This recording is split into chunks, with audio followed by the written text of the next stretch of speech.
Okay, today we're going to be doing a grain to grain transfer. So this is a fully colonized grain bag, and we're going to drop some pieces of colonized grain into this fresh grain bag. This is a great way to expand one bag into 10 or even 20 bags, however much you'd like. So we're gonna like to expand this out into about 9 bags. So I'll show you what we're gonna do here. So we've had our flow hood running for about 30 minutes. We have some 70% alcohol in a fine mister bottle. We have a mask on when we're doing this. So first thing we're gonna do, you should wash your hands in soap and water just prior to doing this as well. Spray the alcohol on our hands. Now one of the very first things you want to do is break up your colonized grain bag. Now if you follow these steps, it's gonna become very easy for you to have good success in doing a grain to grain transfer. So when I break it up, I try not to let the grain touch this top filter. Just kind of mush it up in my hands. It doesn't have to be finely broken up because you are going to drop chunks of it into the next bag. And that right there should almost be good. We'll go just a little bit further. Kind of like little basketballs, and that's good chunks because they'll fall right into the bag.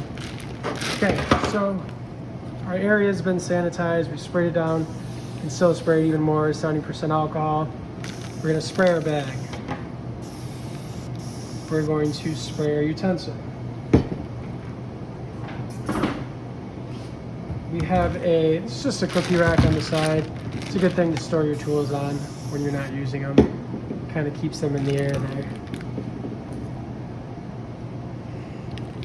We will unwrap our fresh out of the pressure cooker grain bag. It's not fresh, it's cool, but that's why it's a solid brick, because they get a vacuum seal. When steam escapes this, it sucks the bag in. So that's a good sign of sterilization. We're going to spray our grain bag, spray this bag. Lots of alcohol. It's going to allow you to just have good success here. We're going to take our grain bag, cut it open. We're going to take our next bag and cut below the rubber band. Not take the rubber band off and then pour over this dirty end. We're going to cut below. Okay, just below it. If you pour over a dirty end, you can get contamination. We're going to pop open this bag and just sort of prop it so it's sitting open. And then we're going to take our grain bag that's colonized, pour whatever we feel like we can spare in there. It's a little hard to see, but we're getting it.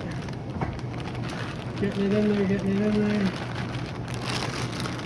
Now, once you pour it in, you're going to seal your bag that you just dropped the grain in. The reason you're going to seal that immediately is because that's the one that's most likely to be able to get contamination. Without a flow hood, it's really not going to happen, but it's got a higher chance. And the reason being is because there's uncolonized exposed grain in that bag. And those are the grains that are looking for something to latch onto and grow. So I'll take this bag that I just used. This is just a little potato chip clip bag. Spray it with alcohol, fold it over, and clip this shut. Okay, when you clip that shut, it's perfect. It's waiting for your next grain to grain transfer. Now the bag that you just dropped some grain in, you're gonna take it, massage it. You get some clumps in there, and that's perfectly fine. You're just going to massage that and get the colonized grain all throughout the bag. Effectively, this is going to colonize this bag extremely fast, faster than agar, faster than liquid culture. I'd never recommend spores, but way faster than spores. You massage that. Remember, try not to let the grain touch the filter. And from there, you're good to go. You're going to put this to the side and move right on to your next bag. Thanks for stopping by. Make sure you like and subscribe, and appreciate you all. Have a nice one.